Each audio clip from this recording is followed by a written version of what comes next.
Halo guys, balik lagi dengan Efek Movie. Mungkin bagi kalian yang suka dengan anime, pasti tidak asing lagi dengan film ini. Nah, film ini adalah adaptasi dari anime Tokyo Ghoul, di mana dalam versi animenya pun banyak sekali penggemarnya. Dan dengan itu, muncullah versi live actionnya ini. Akan tapi, live actionnya ini bisa dibilang tidak sesuai dengan ekspektasi, karena banyaknya adegan-adegan yang berbeda dibanding dengan versi animenya. Selain itu, ada beberapa karakter yang tidak mirip beberapa tokoh. Ya, mungkin karena karakternya pun sangat sulit ditemui, jadi bisa dimaklumi saja. Tapi sebelum kita menuju topik utama, jangan lupa untuk klik tombol subscribe dan juga tombol loncengnya agar selalu mendapatkan update seputar alur cerita film dari kami. Dan berikut seluruh alur cerita Tokyo Ghoul live action versi Efek Movie. Kisah film ini diawali dari dua makhluk, yaitu manusia dan ghoul. Pertama, kita akan menjelaskan dulu apa itu ghoul. Ghoul adalah makhluk yang seperti manusia, namun mereka berbeda, di mana ghoul hanya bisa memakan daging manusia. Dan jika ghoul memakan makanan manusia, rasanya akan seperti hal yang menjijikan. Dengan perbedaan tersebut membuat manusia dan ghoul tidak bisa berdampingan. Selain itu, ghoul juga memiliki kekuatan yang besar. Seorang ghoul mesti memiliki kagune. Kagune adalah istilah senjata dari para ghoul. Kagune terbuat dari organ tubuh mereka. Dengan itu, mereka bisa bertahan hidup. Namun setiap ghoul memiliki kagune yang berbeda-beda. Jadi, ada yang lemah dan ada yang kuat. Bukan hanya itu saja, ketika ghoul memakan ghoul lain, maka ghoul tersebut bisa menjadi lebih kuat dibanding dengan sebelumnya. Karena darah ghoul yang mereka makan akan menjadi satu dengan darahnya. Bisa dibilang, ghoul tersebut akan mempunyai kemampuan ghoul yang ia makan. Nah, di sisi manusia pun juga mempunyai sang penyelamat. Tepatnya, kelompok tersebut adalah Shishiji, di mana Shishiji bertugas sebagai kelompok pembasmi ghoul. Selain itu, mereka memiliki seorang bawahan yang sangat cerdas. Ditambah, setiap agen memiliki senjata khusus yang terbuat dari kagune para ghoul yang telah ditangkap. Senjata tersebut bernama Queen Q. Sedangkan nama agen tersebut bernama Merpati. Dan Merpati adalah musuh bebuyutan dari para ghoul. Nah, mungkin sebelum kita ke ceritanya, kalian harus mengerti situasi tentang kejadian pada film ini. Dan setelah kalian memahaminya, kalian bisa lanjutkan ceritanya. Film ini diawali dari seorang pemuda yang sedang mengobrol di sebuah kedai bernama Anteiku. Mereka adalah Hideyoshi Hide dan Kaneki Ken. Nah, tokoh utama dalam film ini adalah Kaneki. Kaneki digambarkan sebagai seorang anak muda yang pemalu, pendiam, dan suka membaca buku. Sedangkan Hide adalah seorang yang humoris dan sering perhatian kepada temannya. Mereka berada di kedai kopi tersebut untuk membicarakan seorang gadis yang disukai oleh Kaneki.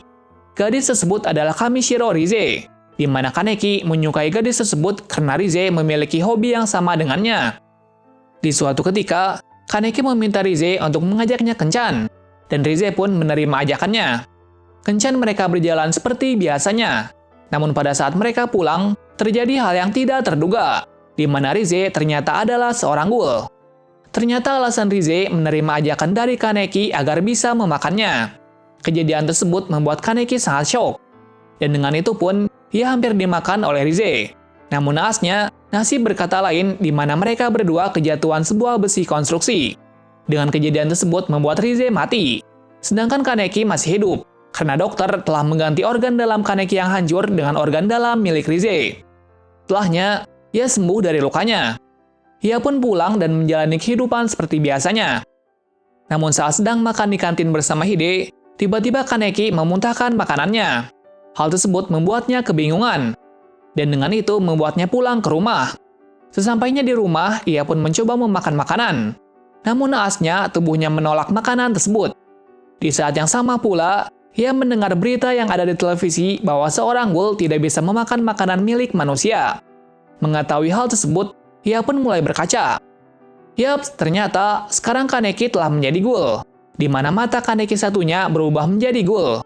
Ternyata, Kaneki menjadi ghoul karena organ dalamnya adalah milik Rize. Dan dengan itu, akhirnya Kaneki menjadi setengah ghoul dan setengah manusia. Untuk mengatasi rasa laparnya, ia pun pergi keluar. Namun saat di perjalanan, ia mencium sesuatu yang bisa dimakan.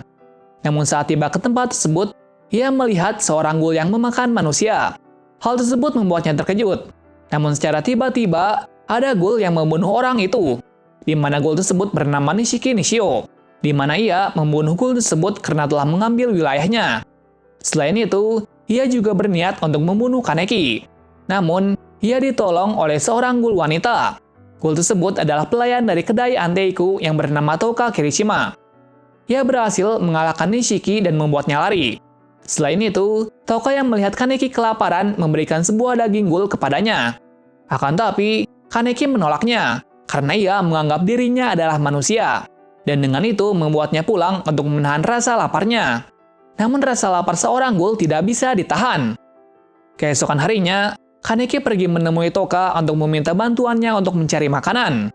Di saat yang sama pula, pemilik kedai yang bernama Yoshimura menawarkan sebuah makanan yang bisa dimakan oleh ghoul. Tepatnya, itu bukan daging manusia, melainkan sebuah kopi biasa. Minuman tersebut adalah satu-satunya bahan makanan manusia yang bisa dicicipi oleh ghoul. Beberapa hari kemudian, Kaneki sudah mulai pergi ke sekolah dan menjalani kehidupan seperti biasanya. Namun ia sedikit berbeda karena ia memakai penutup mata. Tujuannya agar identitasnya sebagai seorang ghoul tidak terungkap. Dengan hal tersebut, Kaneki bisa menjalani kehidupan seperti biasanya. Namun nasib berkata lain ketika ia bertemu dengan Nishio, yaitu guru dari sekolahan Kaneki. Selain itu, ia juga dekat dengan Hide. Hal tersebut membuatnya was-was. Dan ternyata benar bahwa tujuan dari Nishio adalah memakan Hide. Hal itu membuatnya terkejut. Namun Kaneki tidak bisa melawannya karena ia belum menguasai kekuatan dari ghoul-nya. Hal itu membuatnya terpojok, sampai kekuatannya pun bangkit ketika Nishio hampir membunuh Hide. Dan dengan kekuatannya itu, ia berhasil membuat Nishio tidak sadarkan diri. Namun kejadian itu belum berakhir, karena Kaneki tidak bisa mengendalikan dirinya, di mana hawa nafsu menjadi tinggi setelah melihat darah Hide yang berceceran membuatnya ingin memakannya. Ternyata, kekuatan dari Kaneki adalah kekuatan dari Rize.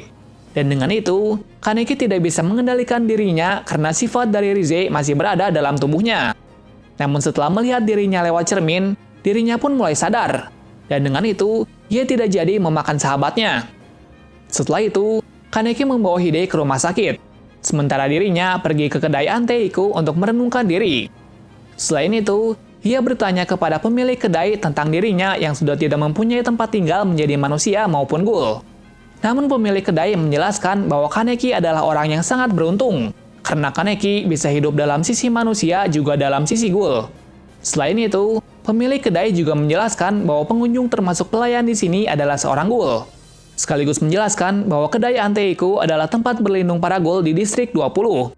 Dan dengan kejadian yang Kaneki alami membuatnya bekerja di Anteiku. Itu dilakukan agar ia bisa menahan rasa laparnya dan menjalani kehidupan sebagai seorang ghoul dan manusia. Di samping itu, Kaneki juga disuruh untuk mengumpulkan makanan bersama pelayan yang bernama Yomo.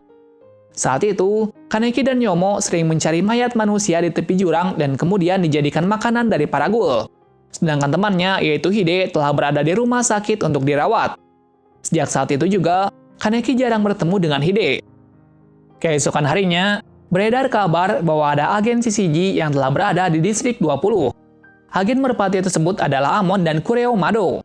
Mereka berdua adalah agen yang pintar. Selain itu, mereka dibekali senjata Queen Q yang kuat. Dan dengan itu membuat mereka ditakuti oleh para ghoul di distrik 20.